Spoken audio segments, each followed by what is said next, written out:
nessa condição aqui de adjunto 1, ou seja, o perfil da universidade, o perfil do corpo docente começou a modificar. As pessoas, os professores, não apenas começaram a buscar uma titulação de doutor, mas também os concursos públicos, em sua grande maioria, em sua amplíssima maioria, começaram a fazer exigências em relação ao título de doutor como condição de ingresso na carreira. E hoje, aqui é dezembro de 2006, né, esse perfil do ensino superior, então vocês podem observar aqui, não vou detalhar, mas vocês observam quanto isso vem mudando. Pode passar. Um pouco antes. Agora eu me perdi. Bom, perfil do corpo docente. Então, aqui, do ensino superior, aqui você tem já em relação aos aposentados, né? Então, aqui você tem adjunto 4, você veja que a maioria, a ampla maioria está aqui. Por quê? Porque esse pessoal se aposentou como adjunto 4, aqui você tem gente com graduação, com especialização, com doutorado, ou seja, os aposentados estão estacionados aqui. Né? E aqui uma parte também de titular, mas como associado, associado 4, não tem pouquíssimos, né? E associado 1, aqueles que ingressaram, que se aposentaram em seguida. Bom, aqui mostra esse perfil também, né? Vamos. Aqui em relação à carreira do EBTT, né? Aqui você tem o E4 que ocupa uns 30% da carreira, né? Enquanto você tem, enfim, há uma aproximação uma convergência em relação às carreiras por esse debate tendo em vista essa discussão sobre titulação. E isso é um fator também que deve influenciar numa proposta de carreira. Por quê? Porque se até o ano 2000, final da década de 90, havia uma exigência para um estímulo para o professor se doutorar, hoje essa exigência já diminuiu bastante. Por quê? Porque nós temos um quadro sendo formado uma quantidade razoavelmente grande de doutores no mercado de trabalho, né?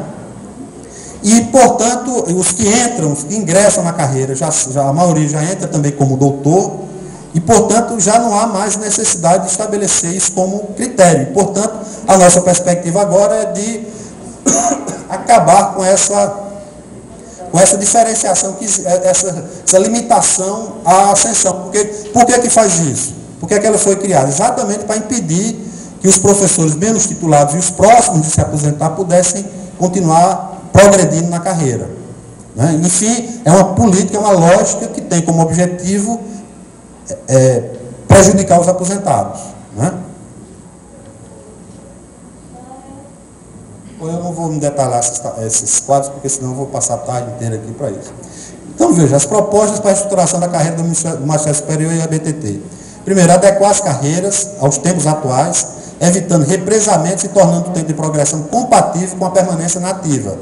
Ou seja, se você tem uma perspectiva hoje, os homens vão se aposentar de 65 anos, e, portanto, a maioria está entrando jovem ainda, um pouco mais de 30 anos, como doutor, a tendência é que esse indivíduo passe 30 anos na carreira. Então, nossa preocupação, em primeiro lugar, é evitar esse represamento. E você possa continuar progredindo até o final da sua carreira, sendo estimulado a progredir. Segundo, reconhecer as contribuições dos professores antigos, ativos e aposentados, estabelecendo regras de transição justas, que não existem. A proposta do governo é simplesmente deixar os aposentados numa carreira em extinção. Eles vão ficar ali, né, os que estão nativos vão poder optar por uma nova carreira, e os aposentados não vão ter a oportunidade de optar por essa nova carreira e, portanto, ter uma melhoria salarial com essa mudança. Terceiro, corrigir as distorções ocorridas quando a criação da classe associada, no que se refere a docentes ativos e aposentados. Porque só quem pode ascender a classe professor associado hoje são os professores que têm doutorado. Né? Então, por conta disso, os professores aposentados que não estão nessa condição, mesmo os que se aposentaram com doutorado, não podem progredir para a classe professor associado. Então, isso constitui um tratamento desigual, claro, uma flagrante desigualdade, um flagrante preconceito em relação aos professores aposentados.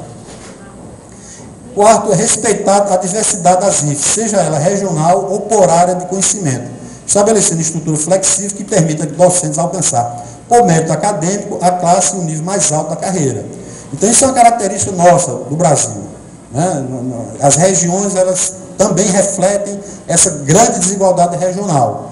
Então, no Amazonas, dentro da própria região norte, você tem uma desigualdade também entre os próprios estados, entre a Amazônia e o Nordeste também, da região norte e o Nordeste, entre o Nordeste e o Sudeste, o Sul.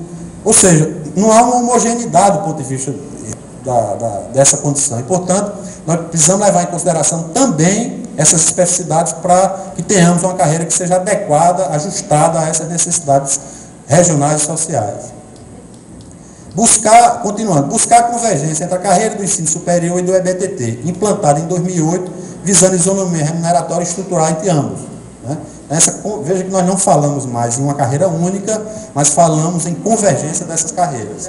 Né? Manter os regimes de 20 horas, 40 horas de dedicação exclusiva, cuja regulamentação deve ser debatida, deixando claro que este último é o preferencial, posto que necessário ao exercício indissociável do ensino, pesquisa e extensão com qualidade. Nós consideramos que o desejável seria que todos os professores fossem em dedicação exclusiva. Né? Mas essa situação, ela obviamente tem que ser observada de acordo com a realidade. Né? Mas isso não deve ser um fator que, digamos assim, desestimule a prática da pesquisa que nós consideramos, da pesquisa do ensino, essa articulação indissociável, que é estratégica até para a nossa condição de docente. Né? Então, você não pode ter professores apenas na universidade que deem aula, que vá lá, dê sua aula e corra para o seu consultório médico, corra para a sua atividade privada, né? Mas que seja alguém dedicado ao trabalho universitário. Né? E a atividade docente como algo articulado, né? Entre o trabalho de ensino, de pesquisa e de extensão. Valorizar a carreira do ensino superior e do EBTT com a elevação do teto e do piso salarial dos docentes, equiparando-os aos dos servidores mais bem remunerados do Executivo Federal. Então, o que é que nós fizemos? Pegamos o salário, o maior vencimento do Executivo, é o pessoal de Ciência e Tecnologia, e o pessoal do CNPq, da Ciência e Tecnologia. É o pessoal que trabalha no Ministério da Ciência e Tecnologia. Então, diminuir, você aumenta o teto, esse teto iria para mais de 15 mil reais, e diminuía o piso, quer dizer, aumentava o piso também, diminuindo essas diferenças, que nós consideramos, hoje de manhã eu estava falando, o grande problema nosso é que, claro, o professor do ensino superior, hoje, digamos assim, tendo no teto, considerando aí o salário do professor associado, que é um pouco mais de 10 mil reais, né? Considerando esse salário, comparando com de outros países no mesmo nível de desenvolvimento econômico do Brasil, nós estamos muito atrás. Agora, o grave problema nosso é em relação ao pessoal do ensino básico, não do ensino superior, mas em relação ao pessoal que está lá, trabalha com as crianças, com a formação dessas crianças, e nós vemos, quer dizer, o piso aí dá R$1.300. Né? Então, você tem uma distorção muito grande, que é preciso aproximar essas diferenças, diminuir essas diferenças, para que um docente seja tratado da mesma maneira, porque a responsabilidade social que tem um professor que ensina uma criança de 3, 4 anos é a mesma de um professor que ensina uma pós-graduação em qualquer curso da universidade. Né? Por quê? Porque um depende do outro.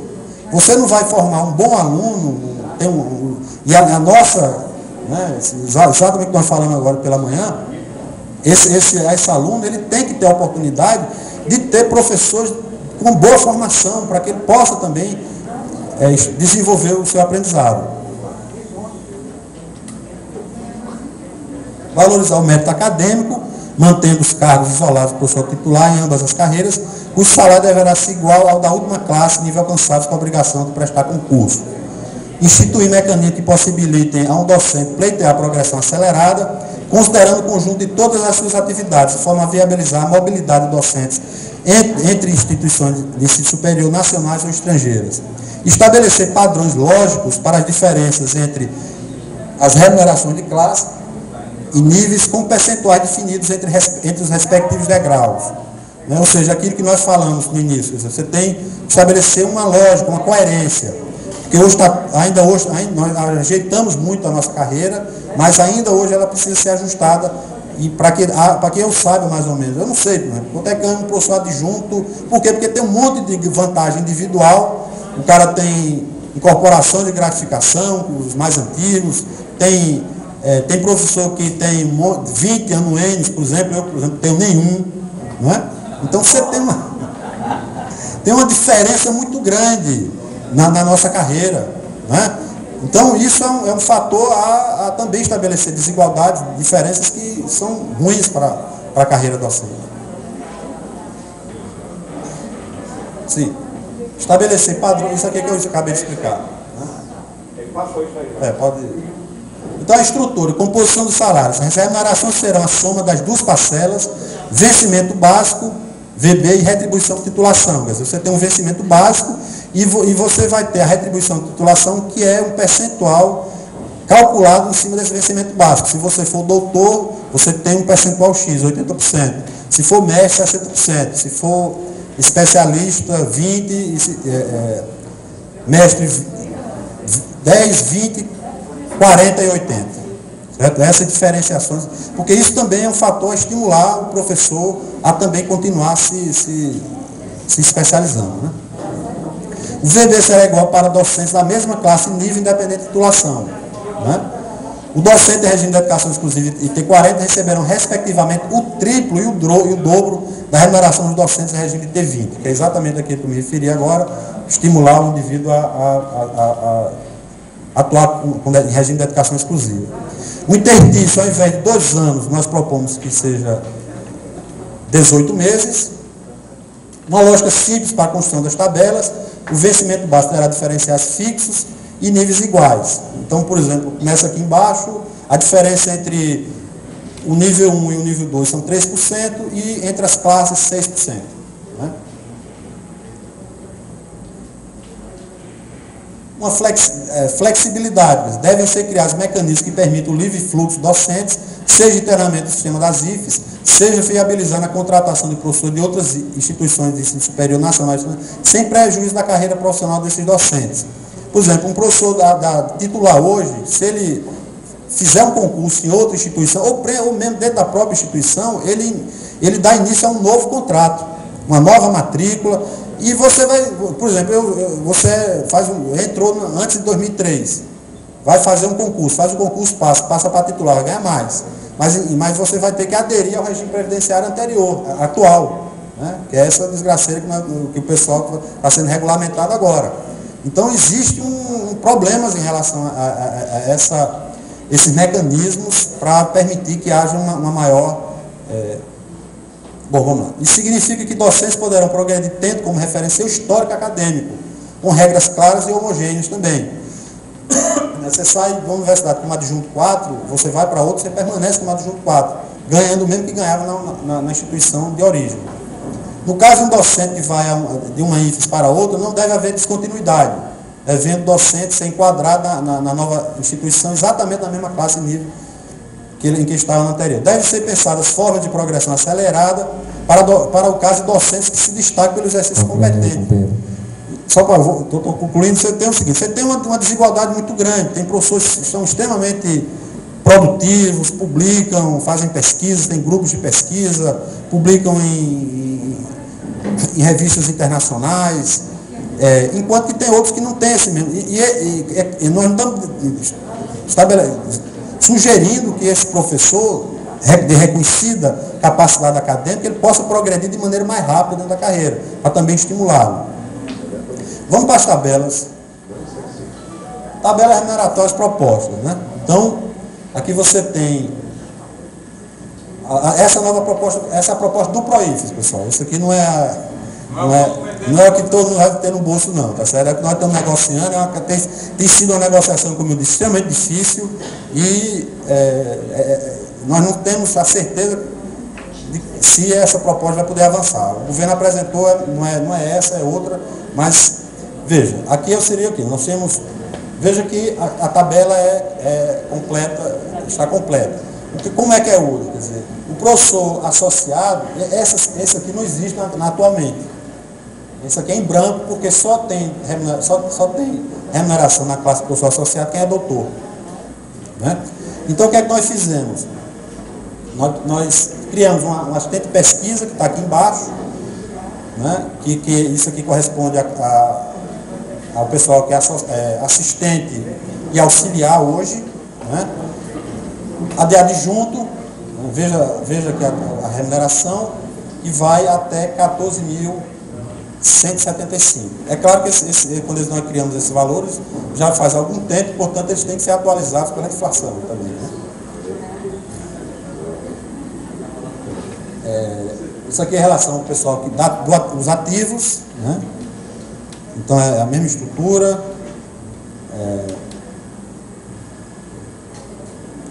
Aqui aquilo que eu falei também, expliquei, vencimento VB entre níveis 2,5%, entre as classes 5%, eu falei 3%, essa proposta mudou, né?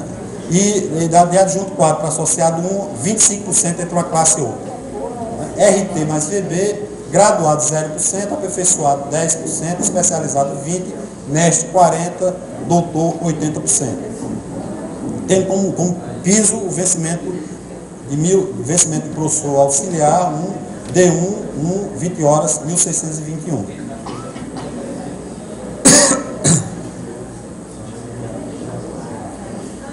Os valores da tabela anterior, em vez de atualizar, tabela remuneratória proposta para outubro de 2011, então já está atrasada. Né? Então aqui seria, né, pedimos um pouco de silêncio, por favor, que está atrapalhando o palestrante, por favor.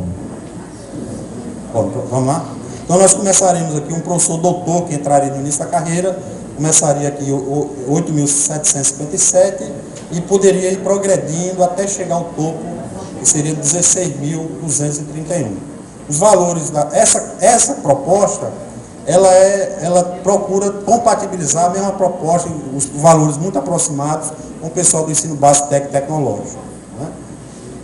O pessoal que é graduado, isso é uma situação rara hoje, porque são raros os professores que entram como graduado, mas eles existem na carreira atual, eles estão presentes, por isso eles não podem ser desprezados, eles têm que ter a oportunidade de continuar ascendendo até o final, até o topo da carreira. Né?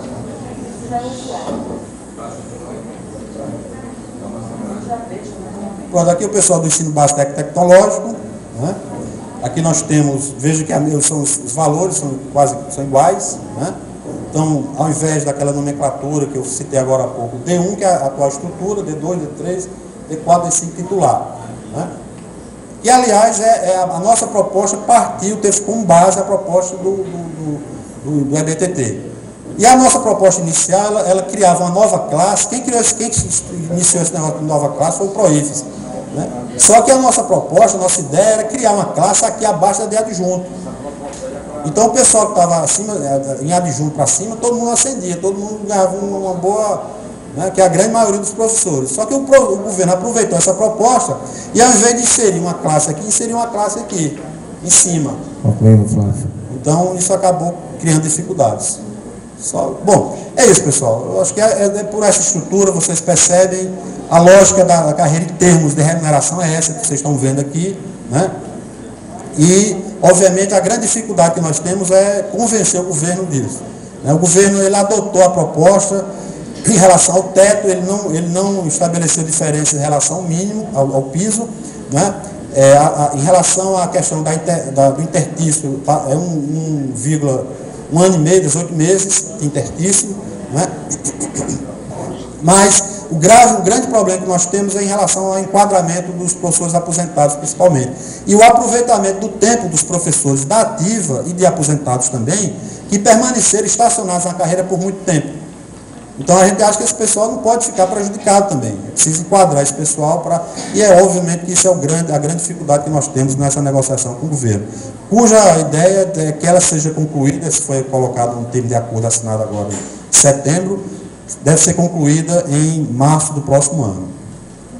É isso. Aí depois da apresentação do Paulo e do Flávio, né, com um detalhismo, né, super interessante em relação principalmente à carreira aí dos docentes e em relação ao PCCETA, e como também uma abordagem histórica, né, sobre em que ambiente se deu esse debate, né, eu queria justamente começar sobre o ambiente. Né, eu acho que não tem como a gente debater carreira, apesar de estar colocado aqui na programação que as carreiras mais voltadas aí para a educação, sem contextualizar um pouco o ambiente, né? Considerar um ambiente que se dá.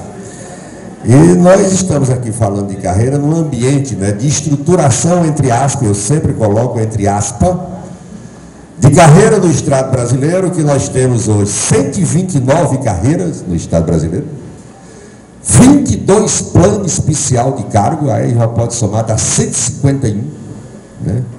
Para um universo de 1.176.000 servidores. De 1.176.000 servidores. Né, então. Sendo que desse universo, a maioria é aposentado e pensionista. Aí, por si só, você já tem um elemento para entender por que as carreiras que tem na administração pública hoje não prestam. Porque tem toda uma política, né? Que o Flávio colocou muito bem lá em relação aos docentes, mas não é só em relação aos docentes, né, tal, de como é que não se avança, principalmente do ponto de vista de remuneração para os aposentados e pensionistas. Se eles pudessem, né, só porque até agora, nem politicamente, pela própria resistência das organizações sindicais, e nem legalmente, eles ainda têm muitas limitações, mas se a gente não atentar, eles vão conseguir, eles tiravam totalmente os aposentados. E aí talvez até os ativos iam ter uma perspectiva melhor de estruturação de carreira. Porque toda política de remuneração hoje que passa por dentro de carreira é no popular, né, como diz o caba lá do Zorra Total, é para ferrar aposentado e pensionista. Né, então. Isso é a política que está dada, né, e que não mudou é essa. Né, tal. Inclusive, né, o câncer aí dos servidores públicos, que se chama PGPE, né, o grande problema, porque inclusive é câncer entre nós, né, porque inclusive esse debate de carreira é um debate de Estado e que nós temos problema entre nós. Né. Eu ouvi de um companheiro, não vou citar o nome aqui não, até porque vocês conhecem, e a gente não deve citar nome quanto as pessoas conhecem, que estava no debate de negociação lá no Ministério do Planejamento, e o cara disse: você está pensando o quê, Duvania, que eu sou PGPE? Você está pensando que eu sou PGPE? É. Aí eu sentado lá na mesa do outro lado, negociando por ele, eu digo: peraí, velho, o que é o PGPE? Porque eu sou PGPE, né, tal. Aí fica complicado, né? Fica complicado esse negócio, né, tal. Você está querendo nos tratar como PGPE desse jeito. Um companheiro militante do movimento sindical, grande militante, né? Dirigente do movimento sindical da Concerto, da área, do campo da Concerto, não é da Concerto. Mas desse jeito, rapaz, não vou dizer, você quer nos tratar como PGPE. Nós não somos PGPE, não. Eu digo, quer dizer que é o resto, né? É o resto, né? Tal. E o grande problema do PGPE é esse, como o Paulo já deu aqui esse dado, é porque 81% é aposentado. 81% é aposentado, né? Tal. E aí a gente faz aqui um resgatezinho também, eu não vou tão longe como o Paulo, até porque o Paulo já fez muito bem esse resgate, né, em 1938.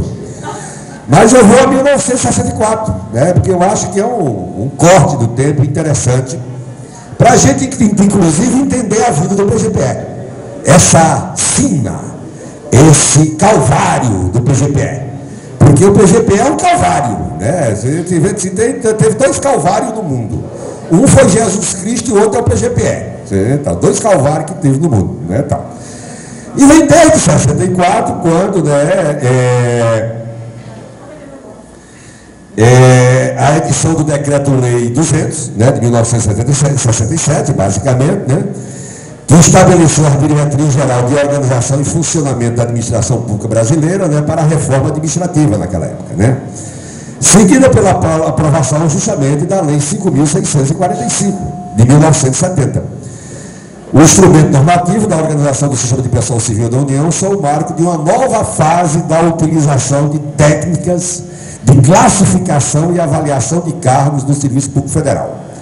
a fase da flexibilização que perdura em parte até hoje nas concepções de carreira, né, tal. Essa lei aprovou o PCCS, né, todo mundo sabe, em 1970, de todo o serviço civil da União, não se aplicando. Eu estou lendo aqui porque é mais rápido, se eu for comentar, eu falo muito mais do que ler. Você entendeu? Então o tempo está curto, né? Tal. Então, com todas as atividades técnico-administrativas de apoio judiciário e de apoio legislativo, foram organizadas pelos respectivos poderes seguindo essas diretrizes, né? Tal. A Lei 5.645, velho PCC, que hoje é o PGPE, só para a gente ir fazendo o link, né? Fazendo o link. É o que sobrou, né, da 5.645, é os restos mortais da 5.645, que é o PGPE hoje. São os restos mortais da 5.645, né? Estabeleceu uma classificação composta por grupos, né, constituídos segundo a correlação e afinidade, a natureza dos trabalhos ou o nível de conhecimento aplicado. Categorias funcionais, compostas por cargos e atividades correlatas e cargos, definidos como a soma geral de atribuições a serem exercidas por um funcionário. Assim, os cargos eram agrupados em categorias funcionais, as quais compunham os grupos. Na verdade, né, eu coloco isso, né, até entrando aí no clima, né, do sentido pejorativo do PGPE e do PCCS, mas eu diria que, para mim, do meu ponto de vista, sempre eu olhei a 5.645 como uma grande diretriz de carreira. Né? Era uma grande diretriz de carreira naquela época, né, tal. Só que depois foi desvirtuada, né, foi desvirtuada. Um dos aspectos a ressaltar em relação ao PCCS, né, foi a organização dos cargos e atividades de comando administrativo, de provimento em comissão, separadas das atividades técnico-administrativas. Né?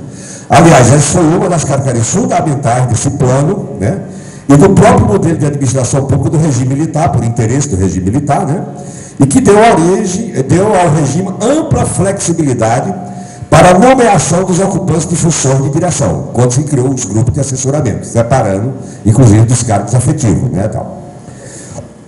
Essa característica de reforma administrativa do regime militar marca até hoje, né, a administração pública brasileira, e embora servidores públicos de carreira sejam nomeados para os cargos de direção e assessoramento superior, esse acesso não ocorre com base em um sistema baseado no princípio do mérito administrativo, né, mas em critérios de confiança, como se dá hoje a ocupação dos cargos de assessoramento superior na administração pública. Ao mesmo tempo, esse sistema, ao não separar claramente as funções de comando político, né, do Estado daqueles de comando administrativo, normalmente vinculadas às carreiras técnicas, né, de cargos efetivos que têm seu desenvolvimento funcional e acesso às funções de maior responsabilidade administrativa, sujeita a indicações políticas e não numéricas. Essa estrutura foi, obviamente, muito útil ao regime militar, né? Controle interno, Polícia Federal, diplomacia, segurança e informações, magistério, pesquisa científica e tecnológica, saúde pública, outras atividades de nível superior, defesa aérea e controle de tráfego aéreo, atividades aéreas e espaciais, outras atividades de nível médio, serviços auxiliares, artesanato, serviço de transporte, etc. Bem, vamos aqui um pouquinho para frente da história, né, tal.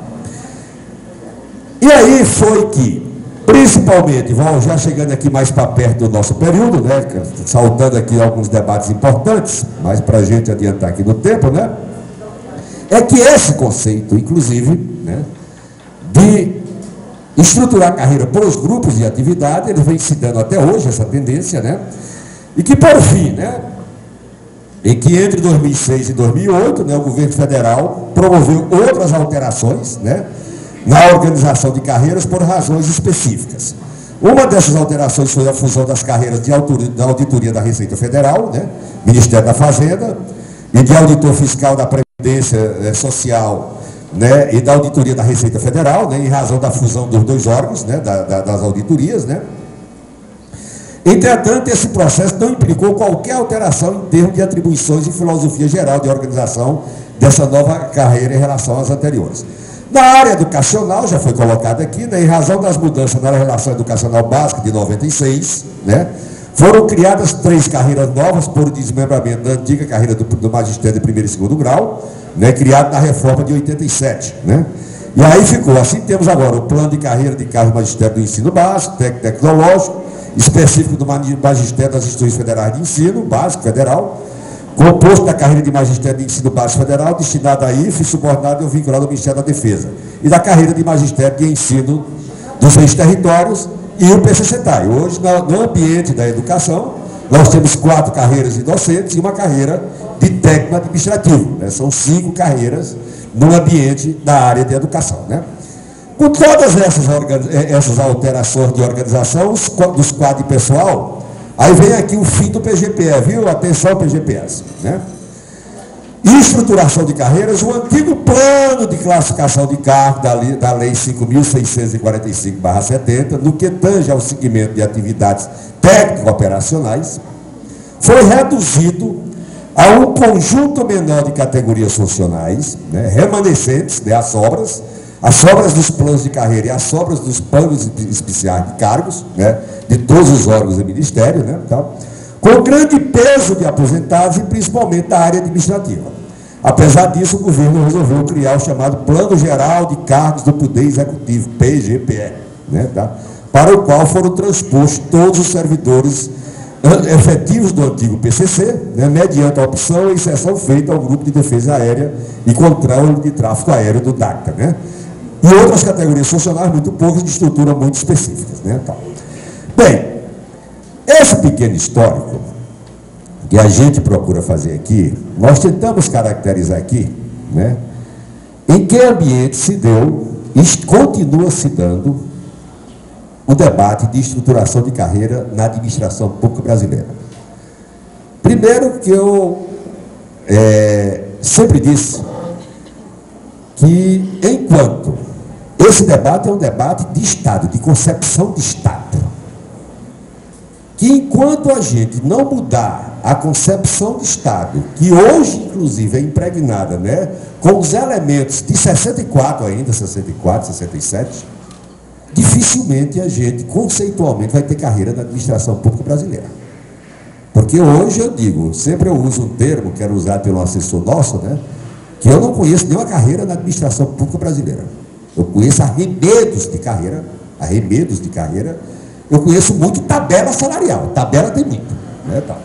E que os movimentos de organização de carreira, eles não se deram dentro de um conceito de diretriz, porque inclusive o Estado brasileiro não tem uma diretriz geral de carreira.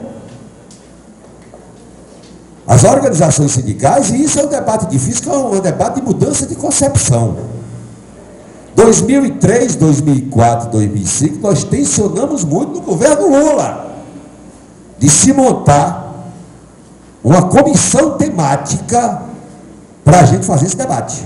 Fazer o debate de modelo de Estado, de concepção de administração pública e de se elaborar uma proposta de diretriz geral de carreira, para você uniformizar procedimentos, para você uniformizar políticas, para você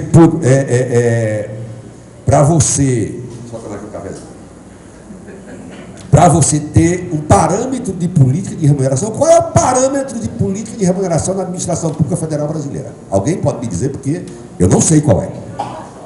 Não existe um parâmetro para se definir remuneração na administração pública brasileira. O único adjetivo que eu encontro para sempre, desculpe, né, que eu sei que é muito simplório, até duro, é uma esculhambação. Não existe parâmetro nenhum para definir remuneração na administração pública federal brasileira. Parâmetro nenhum. E o que nós temos aí é um festival, inclusive, que os próprios diagnósticos do governo reconhecem, né, de situações que nós temos dentro do Poder Executivo. Amanhã nós vamos fazer esse debate, um debate de isonomia amanhã à tarde, né, tal, de que cargos iguais, de complexidade igual, de atribuição igual, com estruturas de salário totalmente diferentes. É essa esculhambação que nós temos hoje na administração pública brasileira.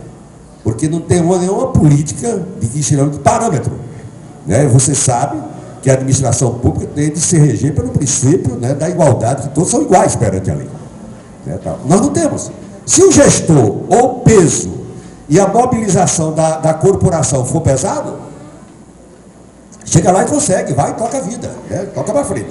E as organizações de carreira da administração pública brasileira, elas não se deram em função de nenhuma função de concepção de gestão pública. Elas se deram basicamente, né, pelo movimento das corporações. Pelo movimento das corporações. Né? não se deram em cima de um conceito, né, de gestão pública, né, de eficiência de gestão pública, se deram pelos movimentos das corporações. É essa estrutura de carreira que nós temos hoje na administração pública. Né, tal, então, esse é um debate, sempre a gente pauta ele, da necessidade, eu sou daqueles que continuam achando. Enquanto a gente, né, não construir esse espaço dentro do Estado, dentro do governo, para se pautar a elaboração de uma diretriz geral de carreira, eu quero dizer que nós vamos continuar com uma ansiedade que está da maioria aqui, que eu sei que está, de saber qual é a tabela que vai ficar melhor no próximo ano. Uhum. De saber qual é a tabela que vai ficar melhor no próximo ano. Então, todo mundo. Então, qual é a tabela que vai ficar melhor no próximo ano? Aí vira até uma loteria. Né? Vira uma loteria. Né? Quem é que vai conseguir negociar melhor com o governo? Né?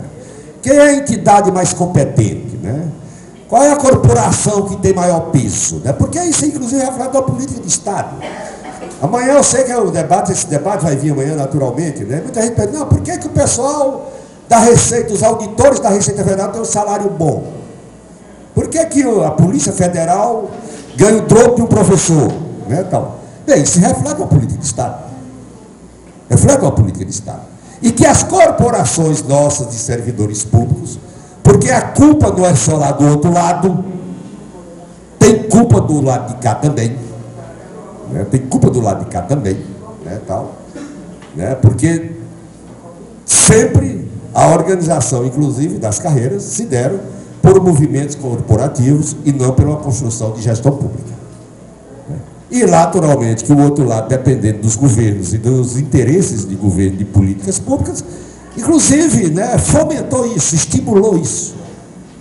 Inclusive, veio lá desde os militares. Por que os militares dividiram a administração pública num monte de autarquia e num monte de empresa pública? Um dos objetivos era político de, justamente, fragmentar a possibilidade de organização dos trabalhadores do setor público.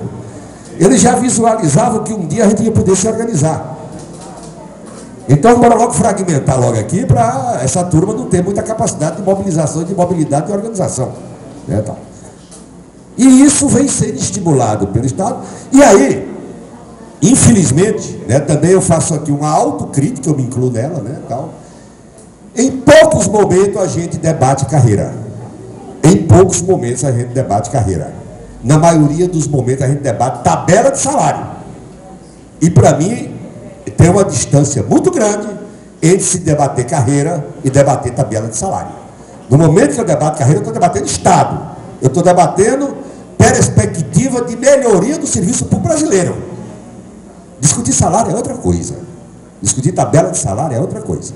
Mas, infelizmente, a gente tem pecado muito, nós todos, pecado muito, de ter priorizado o debate, né? E, inclusive, pelas próprias dificuldades que a gente tem enfrentado, que se resume ao debate de tabela salarial e não entra no debate de organização dos trabalhadores do setor público brasileiro de forma mais direta. E aí, o que tem pesado é a forma de organização e as corporações. Né? E as corporações. Então, para concluir, eu queria colocar aqui nesse debate, né, no ambiente que está dado hoje, o que vai continuar é essa dança. É essa dança. Quanto maior for aumentando o número de aposentados numa carreira, mais essa carreira vai se ferrar. Mais essa carreira vai se ferrar. E vamos continuar disputando, né? A cada ano a gente fica, eu da Condicef, o Paulo da Fazubra, o Flávio do Proifes, o Policarpo da FENAJUF. Pô, quem foi que ganhou mais aqui esse ano? Né, então, quem foi que ganhou mais aqui esse ano? Foi eu ou foi tu? E no final todo mundo se ferrando. E no final todo mundo se ferrando. Então, porque não aprofundamos o debate de carreira. Nós temos perdido nossas energias para fazer o debate de tabela, sem aprofundar o debate de carreira na administração pública. Então, esses elementos que eu queria colocar para reflexão, né, para a gente, esse debate de carreira na administração pública brasileira. Obrigado. Bom, eu vou aproveitar aqui o final da fala do Pedro Armengol para abordar algo semelhante, mas minimizando um pouco a afirmação que ele faz do nosso corporativismo presente, mas associando isso a um outro tipo de debate, que eu acho que faz parte de uma avaliação que a gente possa aqui fazer, né? Porque de manhã, quando a gente discutiu política para a educação e a relação disso com a conjuntura e com o processo que a gente vem vivendo no nosso país, e com a pequena reversão de política que a gente começou a assistir no governo Lula, e que de alguma maneira a gente fica na expectativa de qual é o desdobramento que isso terá, se é que terá continuidade no atual governo da presidente Dilma, na linha da gente ter uma reforma do Estado, da gente recuperar a capacidade do Estado como gestor, intervir na economia, recuperar ou talvez definitivamente começar a instalar direitos sociais que na prática a gente acabou nunca tendo acesso à massa dos brasileiros. Estou falando isso porque, de alguma maneira, o governo já vem há algum tempo fazendo uma divisão no funcionalismo. Tem os atuais e os novos, ou os futuros, né? E isso tem diferentes recortes. Então, para nós, acaba meio que restando essa expectativa do que vem nas tabelas, do que vem de recuperação salarial, o que conseguimos na linha da implantação de carreiras, ou pelo menos na formalização e na abertura desse processo, foi um grande avanço, teve resultados importantes para todos nós, ainda que o Pedro chore o PGPE, eu falo que eu quero a tabela do PGPE para nós, não é, o Paulo? Nós estamos afim dessa tabela, porque ela superou a nossa, então cada um com a inveja do outro, né?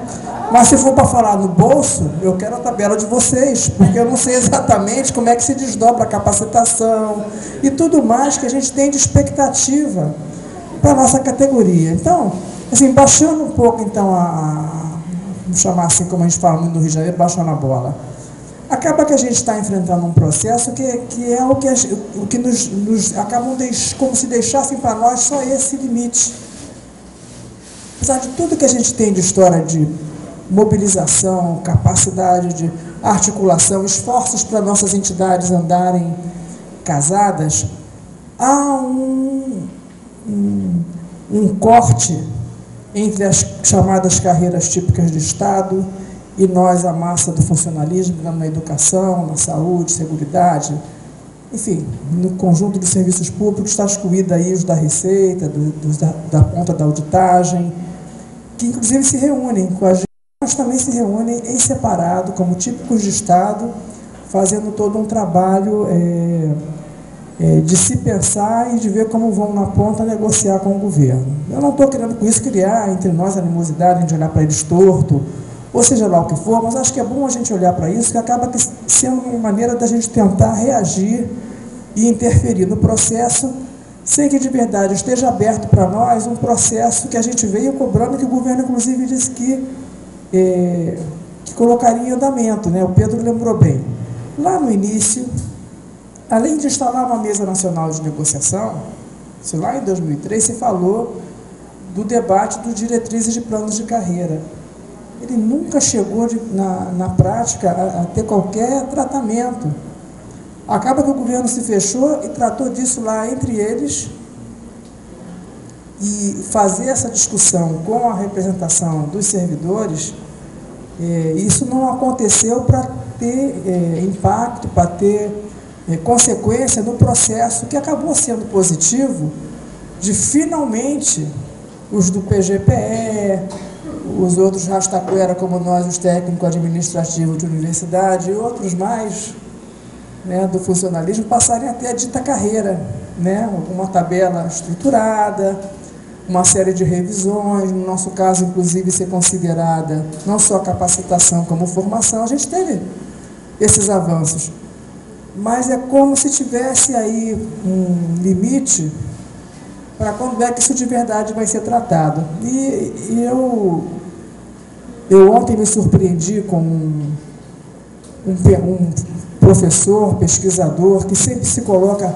mais à esquerda do que o governo Lula, mais à esquerda que a CUT, mais à esquerda que todo mundo, defendendo fundação estatal e dizendo que para o funcionalismo e para dar tratamento ao que tem de gestão, né, de orçamentária, para poder ter o serviço público em funcionamento, tem que ter sim fundação de previdência privada, né, e outros que tais, e saiu desenvolvendo por aí, falando dos problemas que a gente vive e que tem que ser enfrentados pelo Estado. Então, eu digo isso porque a gente tem um ambiente complicado e até agora a gente não conseguiu, apesar de alguns sinais, abertura de concurso, né, esses avanços que obtivemos, a puxada de freio que aconteceu agora, a gente acaba sem saber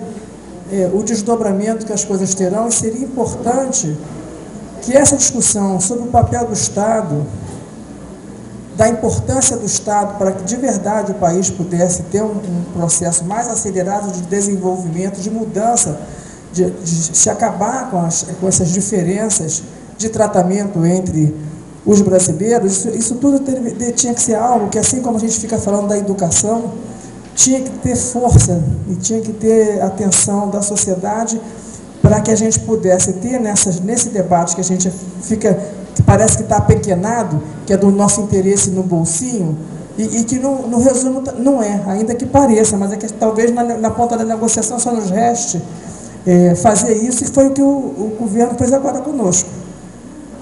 Desconstituiu, chamou a bancada sindical toda, né, as entidades nacionais do funcionalismo e a CUT, e disse: a partir da próxima reunião, não precisamos reunir todos, porque não vai ter negociação com todo mundo, porque o orçamento é curto, porque isso, aquilo outro, passou a receber no picadinho, como já veio fazendo nos outros processos.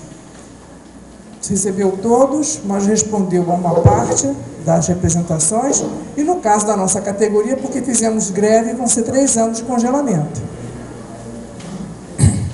Essa foi a última virada que a gente assistiu. E aí a gente fica com um conjunto de temas, de pautas presentes e que fizeram parte das apresentações que mostraram aqui o resultado que a gente teve, e é um bocado de coisa. No detalhamento que foi apresentado, a gente vê o investimento, o esforço feito especialmente pela nossa representação, mas também tendo alguma resposta da parte do governo, mas uma série de questões sem resposta. Então, para começar, é a inexistência de uma política salarial para o funcionalismo público federal. Eu contei até hoje no almoço para o Flávio. Quando eu falo para alguém, não, minha categoria ficou 3 anos com congelamento. É mesmo? Vocês não tiveram aumento real? Eu falo, não, querido. Não teve nem a correção inflacionária. Porque as negociações que a gente assistiu, complicadas, os processos inclusive de greve, dos Correios, dos bancários, tiveram problemas, mas tiveram reposição de perda inflacionária, algum aumento real e tratamento na sua pauta. Para nós, resposta zero, e tem relação com a resposta à tal da crise, aos rebatimentos no país, ao corte no orçamento, tudo mais. Então, isso é o dado. A nossa negociação agora está se remetendo para 2013. Nós não estamos falando de 2012, nós estamos falando de 2013 na prática. É essa a realidade, que quando a gente está discutindo mesa de negociação, a gente está se referindo ao orçamento do ano futuro, que tem que ser discutido no ano anterior.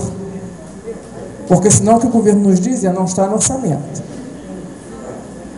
Então, a política salarial, ela é fundamental, e a gente não conseguiu colocar na mesa esse assunto. Incorporação de gratificações, o mapa aqui apresentado mostra bastante a diferença que existe no conjunto do funcionalismo. A gente não incorporou a gratificação lá atrás, quando o governo do Fernando Henrique quis arrebentar com uma greve geral que a gente tramou. A gente assinou o acordo, saímos da greve e ajudamos a greve não acontecer, porque, né, nós, os da Previdência, éramos que saíamos sempre na frente, aquilo deu uma desarrumada na casa. A gente não tem a antiga GAI desde o governo Fernando Henrique.